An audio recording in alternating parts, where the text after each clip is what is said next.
And Enes Kanter Freedom joins me now. I love the story of that video that we were just looking at. That was your second visit with Pope Francis. He asked you to stand up because he wanted to see how tall you are. Tell me about what. Every time I see him, he definitely did put a smile on my face. So that was my second visit, visiting him, you know.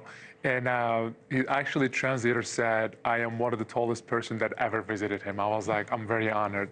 So he actually told me to stand up because he wanted to see how tall I am. And after I stand up, he asked me, are you 2 meters? I was like, I'm way over 2 meters.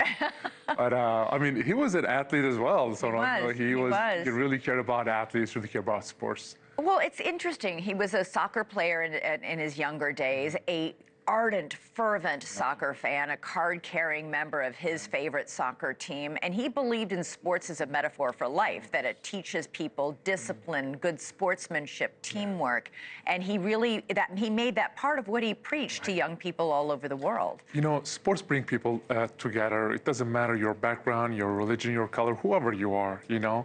And actually, he was one of the biggest reasons that I wanted to organize this basketball camp in Vatican, and I wanted to invite, you know, kids from everywhere. We brought Muslim kids, Christian kids, Jewish kids, and we had an amazing time. I see all the kids were, you know, they were first hesitant, and then after that we put them in the same team, and they were just becoming best friends. And you know, the Pope Francis was the one that inspired me. So his message was definitely unity, and he was a hope for the world. That was his message. So in that case, sports could cross lines that can be painfully deep in the rest of their lives, and they were able to just see each other as basketball players and teammates, and not as Jewish, Muslim, or Christian. Exactly. So you're Muslim. Tell me how you forged this relationship with Pope Francis, who's the leader of the Catholic Church. You know, I grew up, obviously, you know, follow him on social media, and his message was really touched my heart. Because his message was hope, peace, unity, and bringing people together.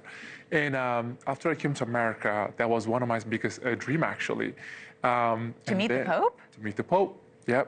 Wow. So I got in touch with the Cardinal of New York, and he got me the best seat available on the audience. And then I went to his speech, and I was very touched. And after that, we had a conversation about the human rights violations in Turkey and stuff. But, you know, at the end of our, meeting, he said, you pray for me, and I pray for you. And you pray for me, and I'll pray for you. I was like, who am I? Who am I to just pray for you? But I think his humbleness was like the one thing that really inspired me. I mean, now he obviously was the Pope, but he was just so humble, so down to earth, so kind.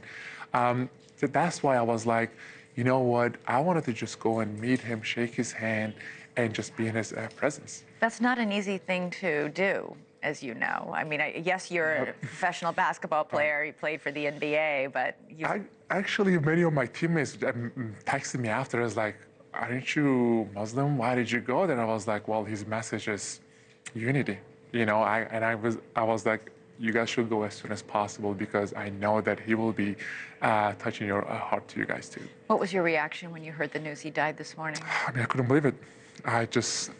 I woke up and started to pray him, and that's what he wanted me to do for him. You know, I started to pray him with my own language. But I mean, I think he was a symbol of hope. He was a symbol of peace. And I don't care what anyone says. He meant a lot to, I'm sure, millions of Muslims out there too.